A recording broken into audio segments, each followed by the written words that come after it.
Welcome everyone to the first ever Juju Charm School. Clap. So here's what we're gonna do.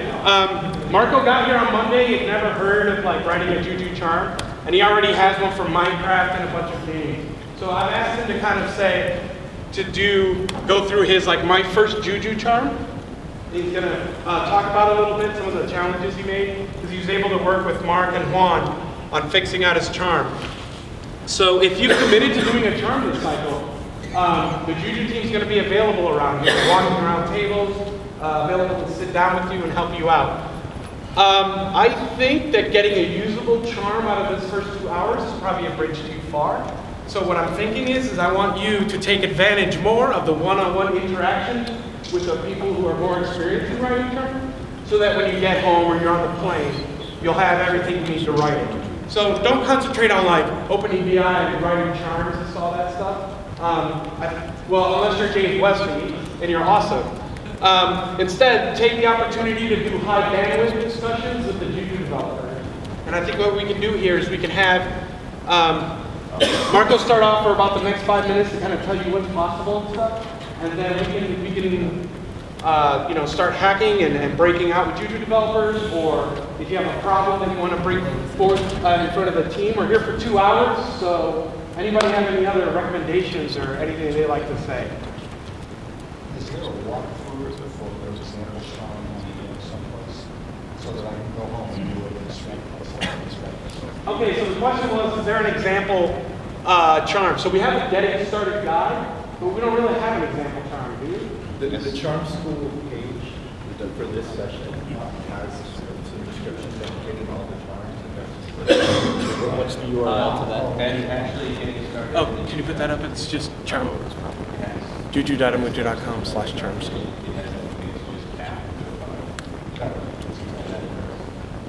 Yeah. So we sent this email out. This is probably things you'll need to get started. You got to install a few packages and whatnot. But is anybody all set to go and run this and done with that?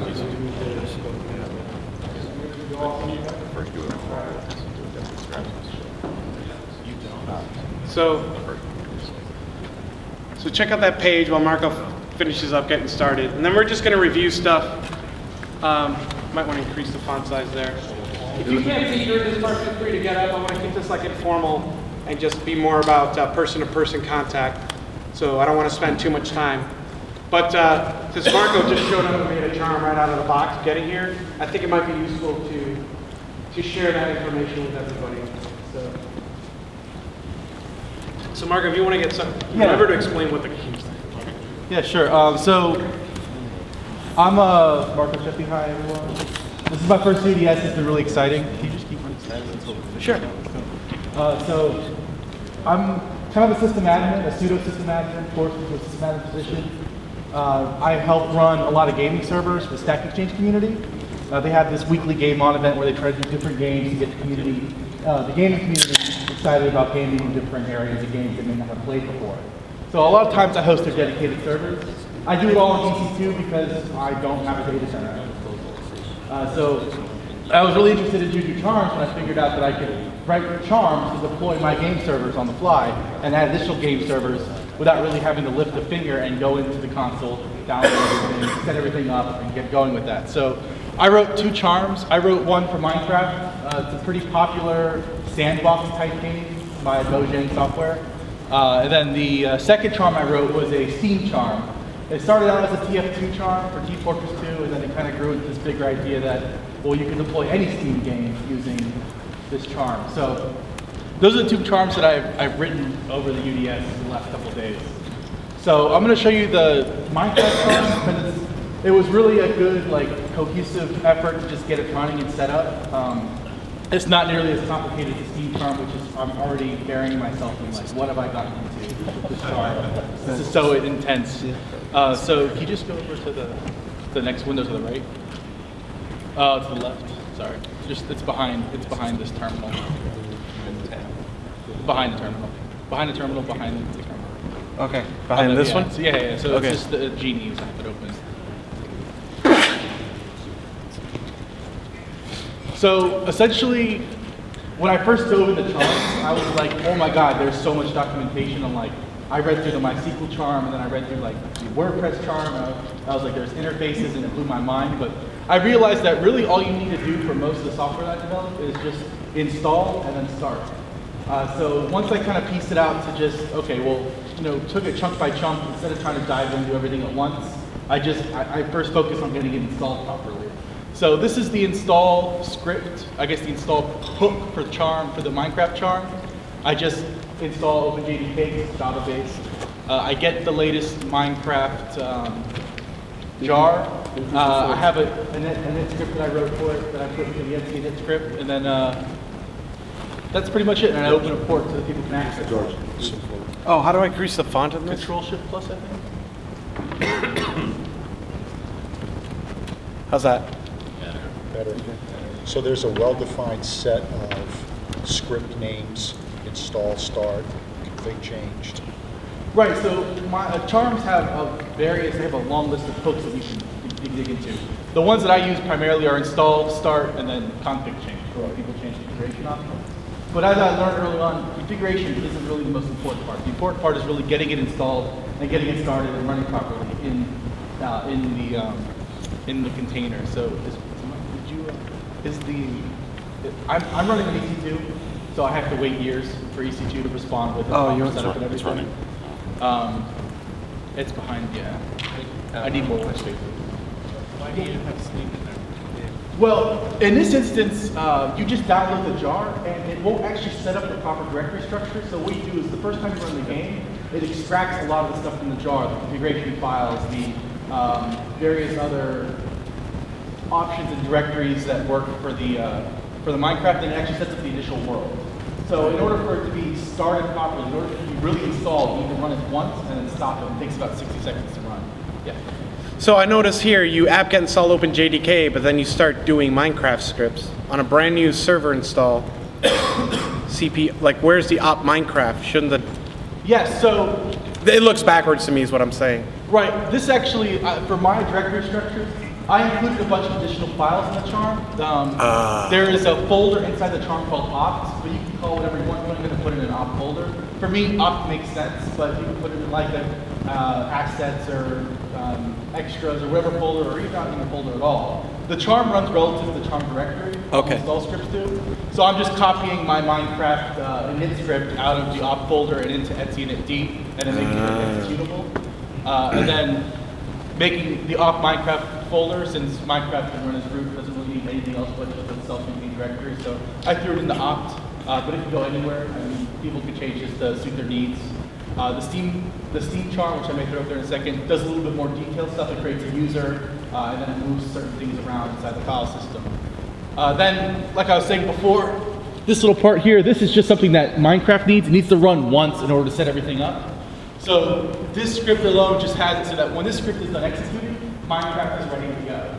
So that as I go to the next script to start it or stop it, if I shell it to the server, if I were to start Minecraft, it would work perfectly from there. So that's really what I take care of in the install script. And what I thought was really great was that these hooks in general are all language agnostic. So I wrote them in Bash because I happen to have a lot of stuff in my Bash history. But if I want to do it in Python, Perl, PHP, via command line, I can do so all within the install script. So that's what I really like about Juju compared to things, other services that are out there. So that's the install, and then if you go to the Start tab. So you've probably typed these commands many times already. I have, yes. Right. I pretty much went onto the server and I ran history, and I went back in my history and I was like, all right, here we go. This is my install script now. So the Start tab. And why is this important? So by default, all of the charm instances contain all the ports are closed on this. So in order for people from the outside world to connect to Minecraft, I need to make sure that the 255/65 port is open. Likewise, if I was running a patch like this as well, I'd make sure that the port 80 and 443 were open so that people could access those from the outside world.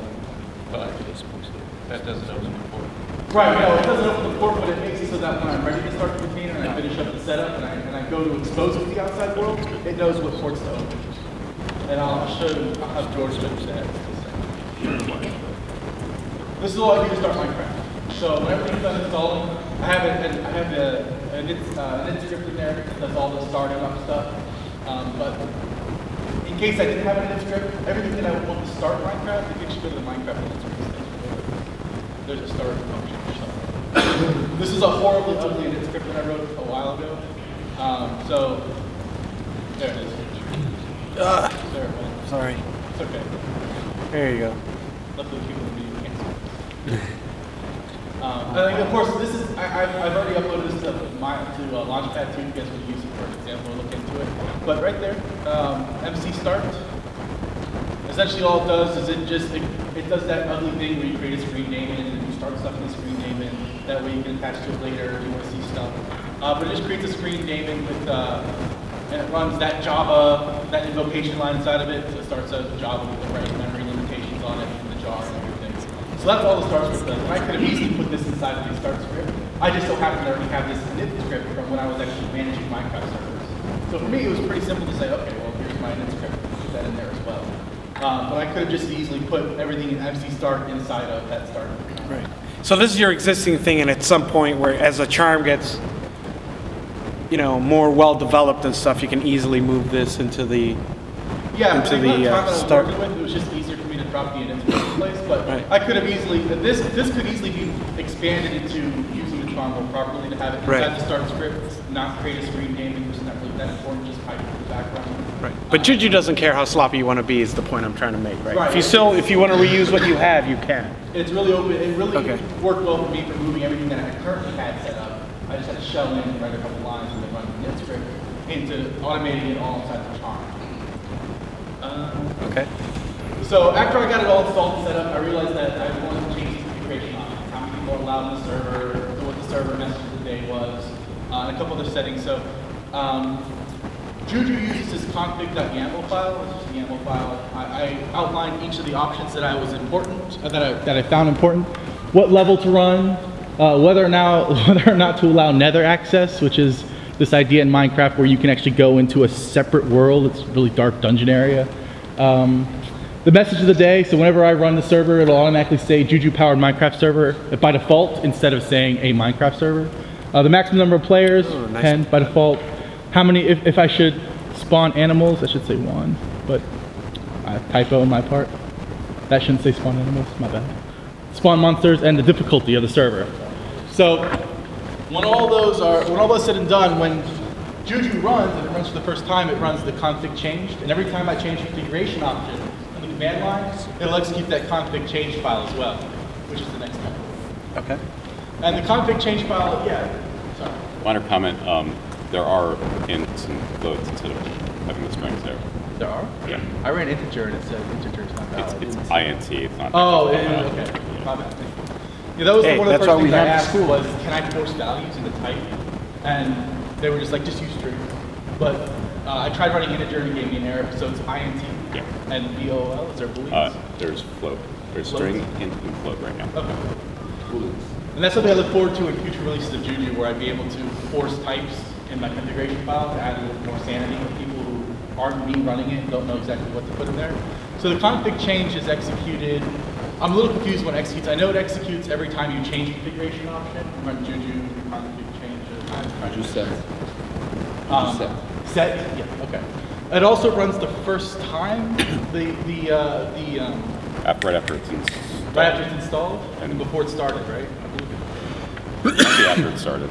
So it'll plug in a default automatically every time it starts for the first time, unless I specify a config file to use in place of it. So all this does, again, it's a bash script, but it can be written in any language. Juju has these awesome, cool little tools that they have built into the charm that are available inside the charm environment when it's deploying. Config get, there's a couple others for relation management and such. So I just go through each of the ones that I've added. So I say for the level, get the level name, and then I run a sed inline on the configuration file, the server.properties file, and change each of those options. So every time I run a Juju set, it'll go through and it'll see if I have set the level name, it'll change the level name. If I set nether, it'll change the allow nether path, etc. all the way down to the bottom. So that's kind of how configuration management at very low levels is managed. Does this hook only see what settings are being changed, or does it see all the settings as they are currently set? That's something I'm not really clear It on. sees all the settings as they're currently set. Does it also know which ones have been changed?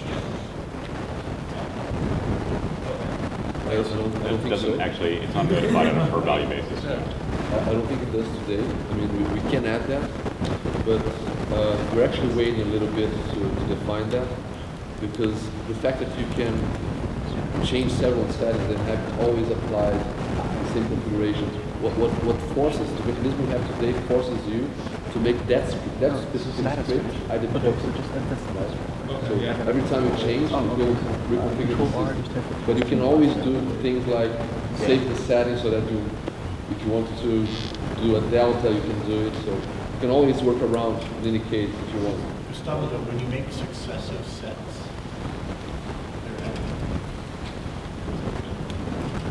so the hook will execute, if you do 2 sets, the hook may execute twice. If it manages to execute fast enough to get the first one, so if you do set and wait a little bit, the system will change. Right? And if you do set again, it will run again, take the other set. But if you do them in succession or in the same line, it's going to run a single time. So what's the system guarantees that it's going to execute at least once with the settings that you provided. Right? Okay. So it's guaranteed to execute. And given that it receives all of the settings, instead of set inline to change an existing file, he could construct that existing file from scratch every single time. Exactly. He's got many of the existing terms do exactly that. Okay. In this case, I don't change every option for the Minecraft property. I only change a couple that I care about. The rest are fine as default, or they really aren't readable by person because Motion hasn't implemented them yet. So in this case, the 7, there's probably 12 or 15 that are actually in the PowerPoint file, but these 7 are the ones that are actually important for people running the servers, at least in my opinion. Is it ever possible for 2 config changes to be running at the same time? No.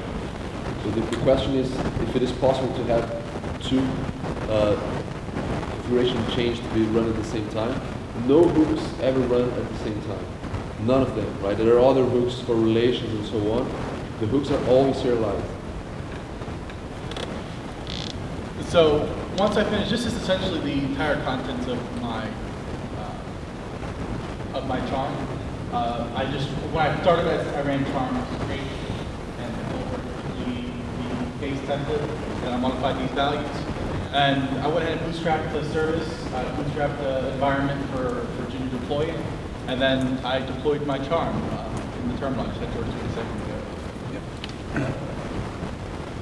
It has to download a couple of things into the session. So I just ran, everything's in a charms directory for me. So I just ran Juju deploy, let them know where my charms are located. And then I ran local Minecraft to save my charm. So Juju status is so that it's still doing something crazy. It takes about 3 to 5 minutes to deploy, given the lag time between EC2 and the amount of time it takes to download and run the jar for the first time. But when it's done, I'm able to go and expose the service, make it available to the public, and then in Minecraft, it's pulled up right away. It says, hey, Juju Power Minecraft server.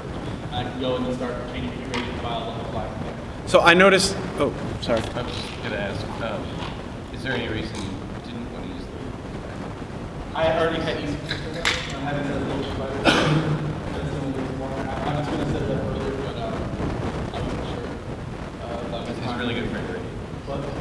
It's fast. It's very fast. It is very fast. Built very iterative. I saw it was very fast. And that's, It's fast, but sometimes it doesn't work. So what you would do is when you do your new charms, you would just prototype on the local because it'd Yes. be fast, right? I've been doing this all EC2, and I've just been sitting there furious at my machine for waiting so long to deploy.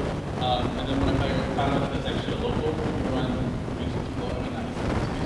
run Juju locally in an LMC container on your computer, I was like, so I haven't actually set it up yet. I've been having too much fun writing charms. But once this is done, it'll show Minecraft and Minecraft running. My machine beats it. So we still, So yeah, from the output of Juju status, it shows that I have a 0 machine. This is essentially my bootstrap machine that takes care of managing all the instances.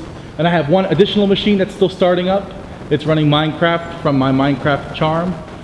There's only one unit, one machine. This is the address port, which matches this line. and there are no relations, and it's still null because it's still booting up and deploying everything. So as it goes through each state, whether it's installing, starting, etc., it'll put different states in there, and it'll also tell me if it has errored, where it errored, started, if it errored during install, errored during start, etc. So I can know that I'm not just waiting for the finish installing and it's errored out. So I can install it. Watch dash D. Jeff, the JStats. What? JStat. No, we can run. I haven't told George that. I mean, Oh, our okay. alias is watch the Juju status. So just run JStat. JStat? Yeah, JStat. It takes a couple seconds because it's not. I mean, it has it all output up. But when it finishes running, it just watches every 10, 20 seconds. Juju status. So I can walk away. And Oh, state installed. So it's done. Now that it's installed, it hasn't started yet, so I have to wait for it to start everything. It's going to take a couple seconds because there's some configuration changes. And then it has to actually start the machine, which takes a couple seconds itself because it's Java related.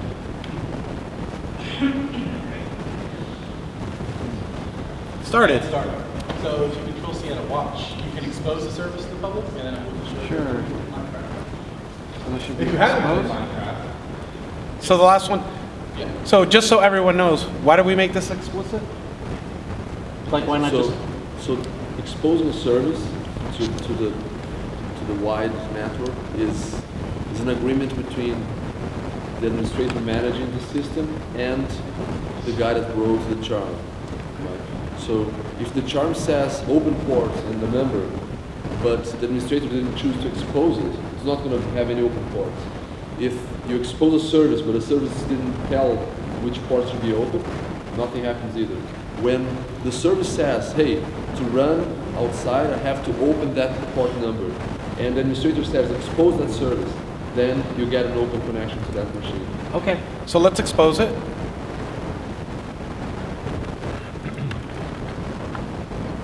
And then if you run Juju status again, it lets me know what ports are open on the machine, if no successful.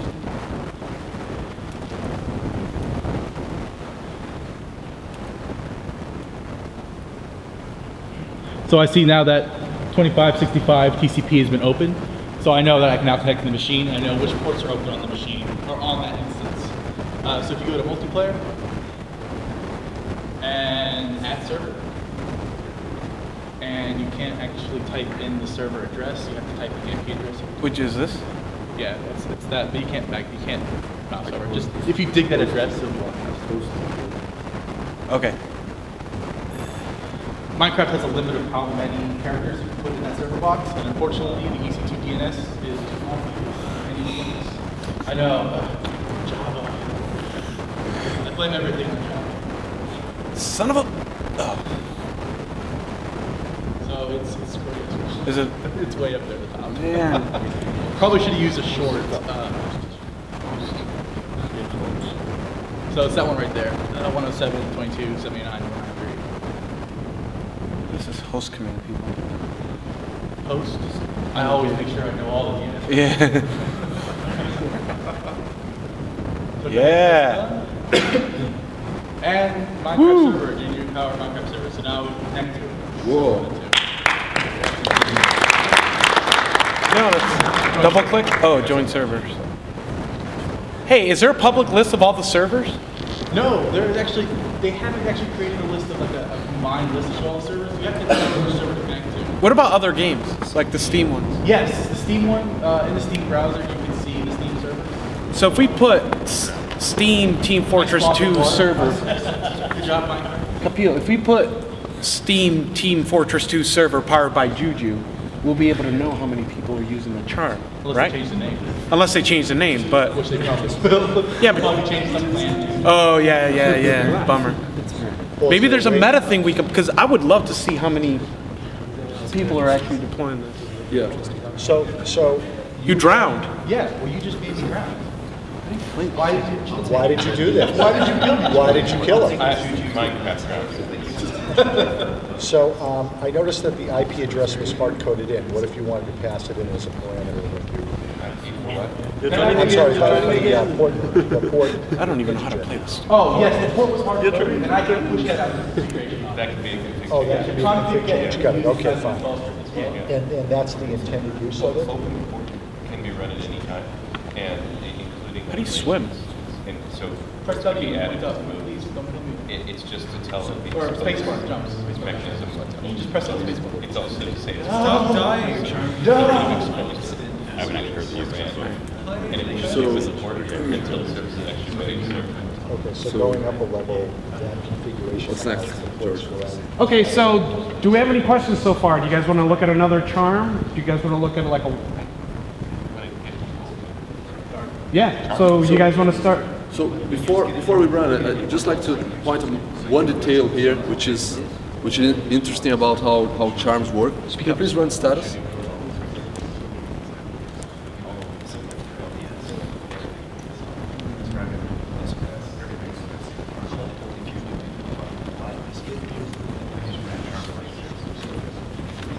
So we've deployed one unit of the, what's the charm name? Minecraft. So we've deployed one unit of Minecraft. So Juju has a relationship between services and units, which when you start using it, it's not obvious, right? But when you deploy a service, you're actually defining. You can look at it as a class of instances, right? In that case, we have the service Minecraft, and we have one deployment of that service. We have one unit of that service, which is Minecraft 0, right? So we could very easily add another unit.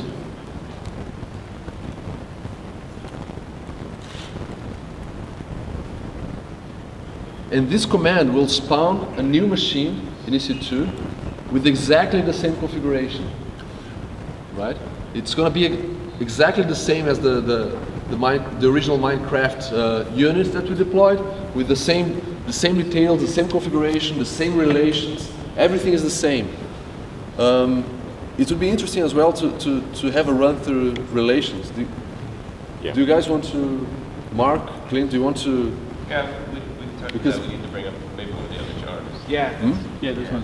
Does anyone have another charm handy, or Marco, do you want to snag one, or? I have them all downloaded. Oh, okay. Yeah. Let's open up. MySQL or WordPress? I think MySQL from the examples would probably be. Yeah, they plug WordPress. We haven't seen it in a while. Funny guy in the back. You guys want me to get you some chairs or something? Do you want to try? You can try. What's that? Well, just bring up the video. Oh, okay. Slash docs. Or doc. Where's the documentation for local job? It's in docs. So what's the name of the? Please give me back my number. Juju.com/Charm School has the local. Okay. Oh, it has a local development. Charm School camel case. Okay. You know what? Let me. Yeah. You better watch out you don't send messages all day to max players. You'll find out very quickly. So the It's a charm little is bit considered a class. And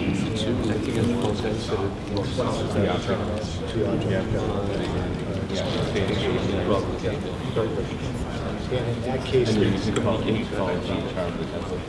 charm template is a class. There's also those So you want the application for that certificate too? charts. You got metadata. Okay, so we're just going to cover what relations are. Speak room, you gotta yell. All right, real quick. What we have here is the MySQL charm, and this is one of the more involved charms that's grown over time. It powers OpenStack. It powers WordPress. Yeah, can you make it a little little bigger? Maybe. The difference that you might see if you open up the Minecraft metadata YAML, it's going to be a little simpler because it doesn't really provide anything or require anything to run. It's a standalone service, like just give me a server. And they don't really work together. But MySQL provides all kinds of ways to talk to it. And it also actually can, this is actually an optional requirement, but it can also connect to other things, such as a master to pull down the slaves. So each of these things are called relations. You have a DB relation and DB admin. I'll explain why those are the same interface but with different names. You have the shared DB one, which is actually used by OpenStack and is actually kind of more of a realistic way to use MySQL. And then master, and kind of ignore the Munin one because that's going away with a new feature in Juju.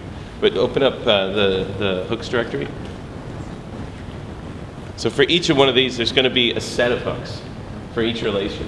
When you relate two services, what you're doing is saying, I have a defined interface that matches on either side of that, and they need to talk. So they do a little dance, basically, where they're exchanging configure information. It's a two-way channel. So bring up DB relation change, or joined, if it exists. DB relation, no, it's not DB relation. DB relation joined, right there. This is a similar. Just Will that open settings? Admin. Oh, there you go. Sweet. So we chose Python for this one, and this was actually one of the original examples. If you look at the examples now, they're in shell because it's clearer and simpler. This runs every time another unit joins this relationship. So if I relate MySQL to WordPress or MySQL to one of the other things like MediaWiki, this is what happens. We run this, and it sets up anything on my side that I need to serve the other side, and it'll feed the other side any information it needs. And it does that through executing relation get and relation set. Do you have any? What's that? No, I was just going to ask if you have any shell scripts that list everything is quite. Yeah, this one is pretty complicated. I'm not sure this is the one I want to use as an example, to tell you the truth. I thought this was the example MySQL run, but it's fair to say that you can kind of read it, right? You can see what it's doing, and yeah, this is just too complicated. Should we show the I'm sorry. example one? The example MySQL. It should be in user share doc. Juju examples.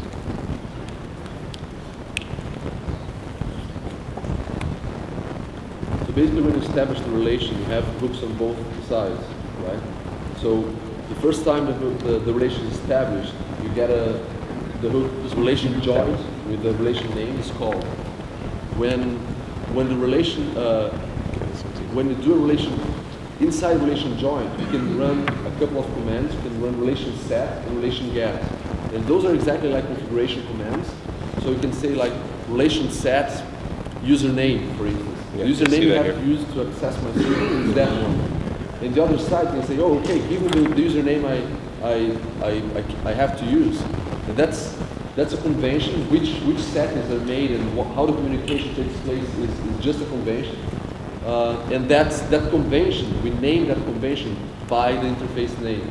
So the interface is loosely defined. There's nothing forcing you to use exactly that convention. But if you don't follow it, the other side will not know how to react to the request, right? It's always clear. What if you have an application that connects to two different databases and uses them for two different things? Is that supported? Absolutely. So MediaWiki kind of does that, and then it defines slave database servers differently than masters, for instance. So that would be two different requiring relations. So your application would require database 1 and require database 2. So maybe one's for logging and one's for the relational stuff. Absolutely. Do you have to modify MySQL's charm to support that? No, no, because you're going to implement the MySQL interface. So as long as you do the dance the way everybody else does it, it will work. Okay. Just do it twice. The hooks are independent, so as long as you follow the interfaces of each relation you're having correctly, it works. Right. So every time you relate something to MySQL's DB interface, this is the example one, which is simpler than the other one, but it works actually the same way. This is what happens. You're basically being informed that another unit, another server somewhere else has joined this relationship.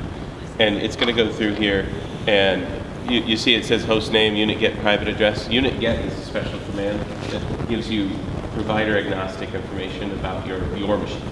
That has nothing to do with the other side. You're saying, give me, what's my private address? Because I may need to use that. And then you have different things. It actually generates a root password, and it checks to make sure that there's no conflicting database, otherwise it'll give an error. And then so there's so now it generates a new password for the other side and saves it somewhere. And then creates the user, creates the database. And then down at the bottom you see relation set. So it has created a database for the other side and given the user permission. And now it says relation set, your database is this, your username is this, your password is this. And is that the bottom? That's the bottom. That's it, right? The other side, which we can show the example WordPress charm. So just, it's important to note that this is all a convention we came up with. Right? When you're creating, if you want to create another MySQL charm with a different kind of relation because you think it's more sensitive, it's fine. You don't have to follow exactly the same rules we're adding here, right? The relations, the charms, and so on, they're completely open. It's like a package, right? You define what's inside. You define how the relations are taking place. Indeed, this is just one example. A different name for the interface. You should. Yes. If it Otherwise, doesn't. it won't be compatible. So, Some relations are not function with manufacturer. One manufacturer using interface. they don't imply direction at all. They are literally just the convention, an agreement on the convention that's used. So for instance, I would define the MySQL interface as the provider side of the relation agrees that on join, or not even on join, just that it will provide you with a database name, and a username, and a password that you can use to access that database through the MySQL protocol. That's all it does. But I think this question, It's a convention. I understood this question a little bit differently. Yeah. It is bi-directional. One is the slave, one is the master, and the rest of the applications. I mean, they're always bidirectional, but you can use it by convention as So unidirectional. you have one side provides and the other requires, right? So you can only establish That's just so they know a which pair role to play. so that it works. And there's also So that's, There's a leader in the function. so also if you a start near WordPress, it will eventually start MySQL first, or eventually. No, That's what I'm saying. Okay. yeah. There's one set of settings for each relation. So So it's not, you're not setting something in some global shared state, you're setting something locally to you, which the others can then look at. Right. So- So if one set's, you know, yeah. Sorry. This is what on the other side. This is the change check, not join, but change. So WordPress has now received an event that the other side of it, one of its relationships has changed, and so this is the hook that fires DB relation change. DB, by the way, is the name of the relation in metadata.yaml. So that can be anything. That is free form, essentially. So what it says, oh, it changed. So now check. With this relation get database. You notice right there it says if I don't have a database, just exit. That's a really important thing. These are idempotent. They just need to keep running and running with the same state. They should do the same thing.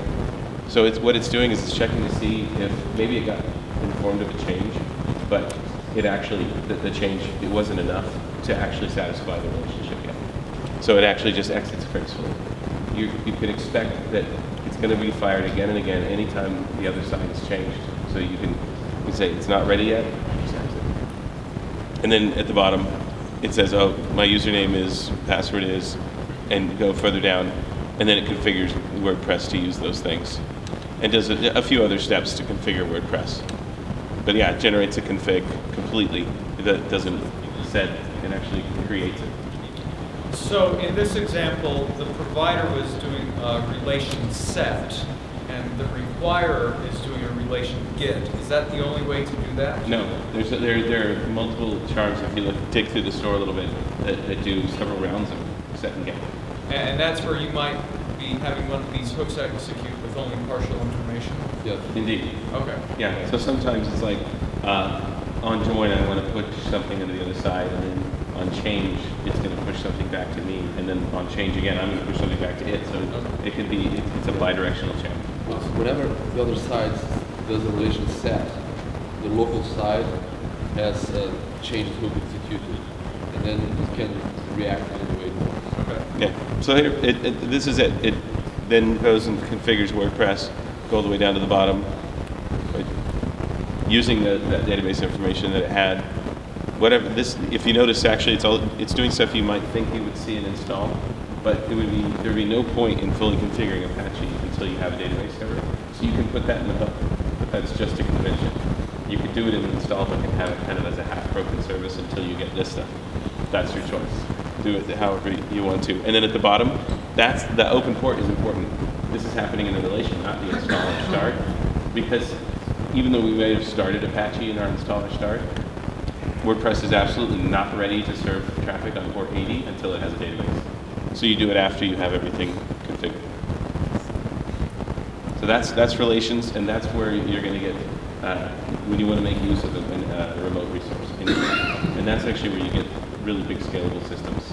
That's one of the reasons we have Juju, is relations are actually really important to that.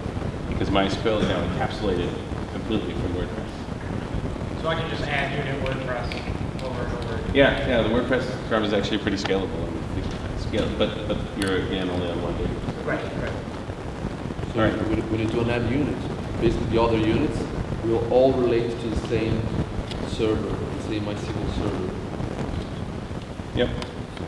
All right. So just to reiterate, the first example was kind of like a quick and dirty, but really the goal is in the relationships, right? If that's what you're trying to do.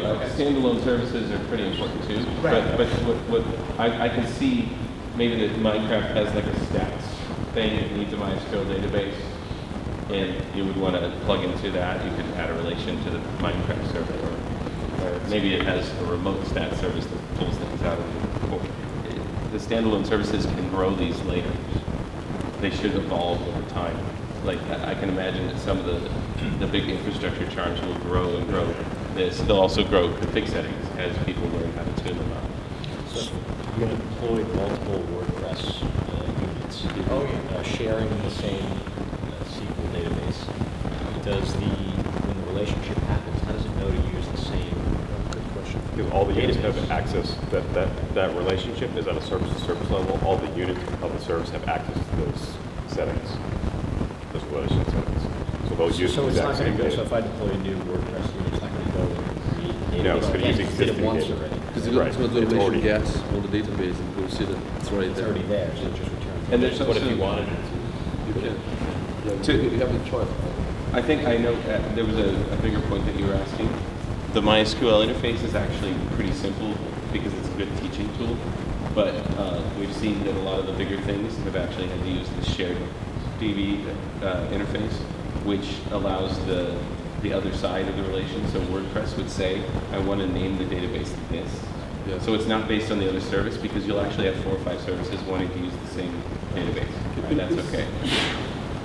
Please open the relation join. I think that shows what it's saying. Well, it's actually the other one. So what about the scenario where the MySQL server is on a different machine? So it happens to be that these were both on the same machine. These were not on the same machine. No, these are 2 machines. Okay. So that's the important That's part. actually the point. The amount of machines and stuff, all of a sudden, they don't become irrelevant. You just don't care. I just need units. Well, so then, maybe this is not relevant here, but so if I deployed 10 WordPress units, and they're different IP addresses, how do you? You put a HA proxy in front of them, load balance. So he's saying he deploys 10 WordPresses, and they all have different IP addresses. How would he change that? You would say, Juju deploy HA proxy, Juju add relation, HA proxy, WordPress. Notice you're just relating the WordPress and the HA proxy, not I have 10 or whatever. You don't have to care. Right? Because you're managing the relationship, not the machines. That's like a big. There's another command that we haven't displayed here, which is relation list. So, like the HA proxy term that we have does a list and just regenerates the config for all the units. Because you can relation get for other units than the one that just joined or changed. And then you would expose HA proxy instead of WordPress. Yeah, I think it's important. I think actually I'd like to move on to people working on things. There's a lot of charms already, and if you have a question about them, like this, a lot of these are answered in the existing charms, and there's some really good examples in there. I think you said the Juju experts who've written charms stand up so people know who to flag down. They won't admit to it. Yeah, basically, yeah. Yeah, so if you just want to like grab an example term, read it. Same database, but all the I'll be up front. We have a list of things that we would love to get charms written. So if you want to commit to a charm, or if there's something that you're really passionate about that you deploy a lot, you already have the charms. Just meet me here up front, and I can show you the charms that we need, because the more charms we get in the charm store, not today, like eventually, the more sysadmins will use it, and then the more sysadmins that use the charm, the more eyes it'll get, the more features it'll get, it'll be more useful to you. It's all about encapsulating like your expertise, right? So, yeah. Yeah. Hey, so if you need an expert, raise your hand, and then one of our high-value associates will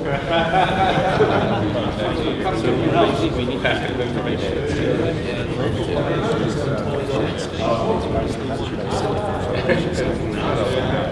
There you go, we got 2 hours. So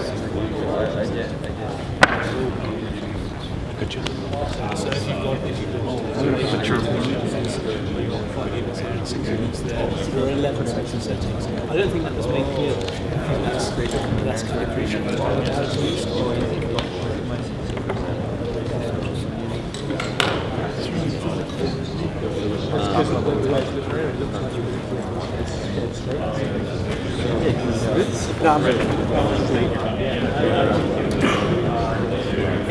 So what charm are you running this cycle?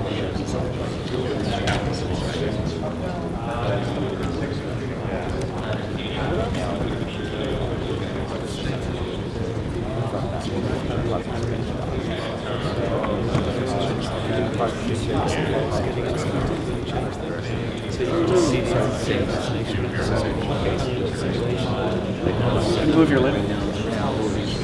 Oh.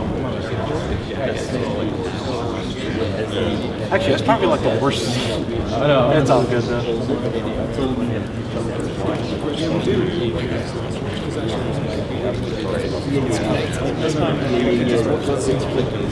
Wherever guys. What's going on, Mahal? Are you Juju Guru? Did I call you? I'm not a guru, no. I'm just here to learn. This is a basic question. Sure. If you have, say, a Postgres charm, Right? and then an app server charm, Right. is there a way to, with that relationship and say to put them both on one instance, or are they automatically going to You're asking for what's called placement. basically, I'm running a small website, and I only want one small instance, not 2. Right. Can I use Juju for that, or is that below Juju's scope? No, actually there's a thing called placement for other reasons, right? Like you want,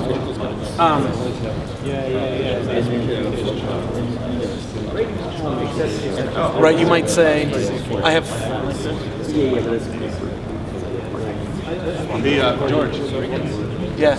So I need that in a place where we can all see it. Yeah, I got people asking me for it. It's linked on the summit, and then if you could send them to me for now, and then I'll. So you need placement. Okay. In the summit. All right, my second question was, Sure. Django is not really important. We have someone for Django. Okay. James Westby's doing Django right now. We talked about Django. Okay. But thanks, that's good.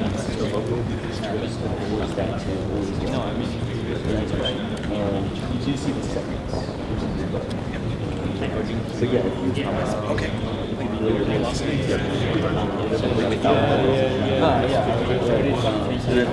So local is so there are other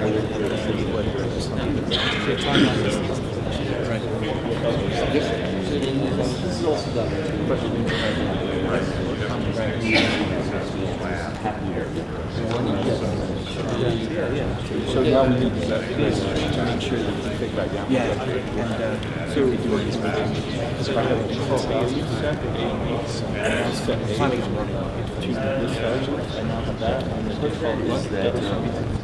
yeah. You know, their CEO. Now I can set whatever facilities or that set a different value. Each the same one that Every time it's fired, it pulls all of them. Yeah, that must be what is that? Right, so this is right.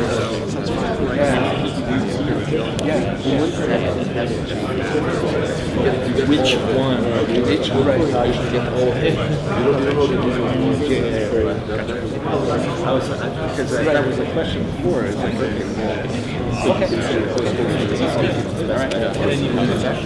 Were you here for the Minecraft? Did you see the Minecraft? I saw Steam getting it. Oh yeah, he actually launched it.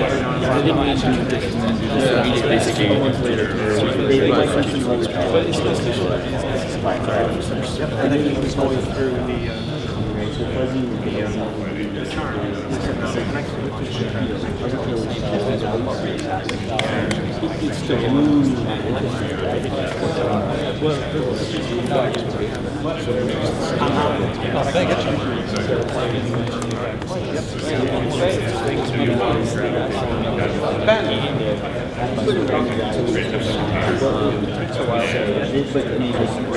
Okay, what was that? Yeah, just like this.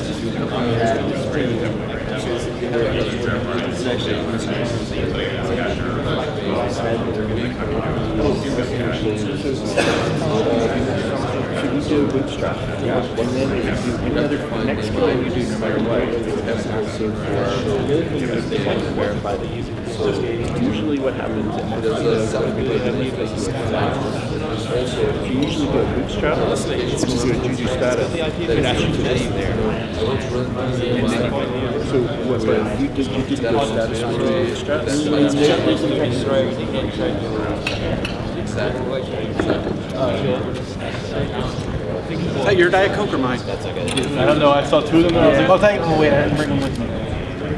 Pretty sure the two have finished.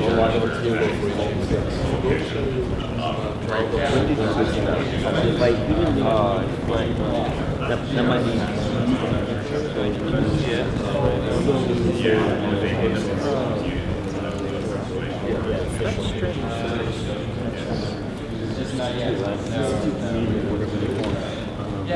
But what I do is it might be tricky to launch out for certain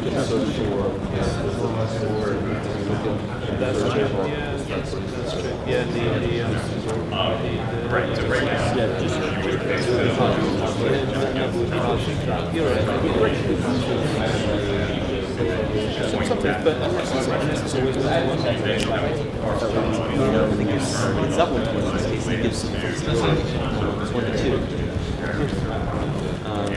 Is it Big change.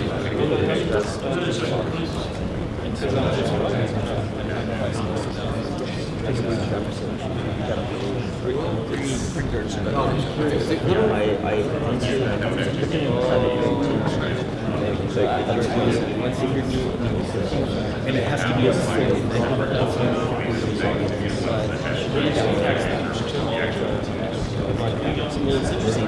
they're adding What is big people you're talking about? It's like one of those HB Apache Hadoop things. Oh, That's like all I know. I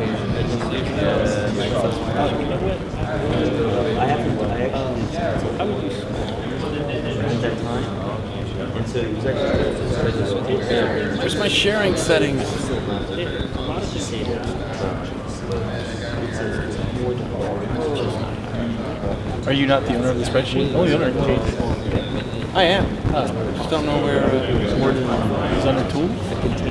You did a destroying environment. File? I would not choose it. That's a large Because It used to be a big share button. Yeah, it's like share. they're becoming Oh, dude. I looked like saved me when I first saw it.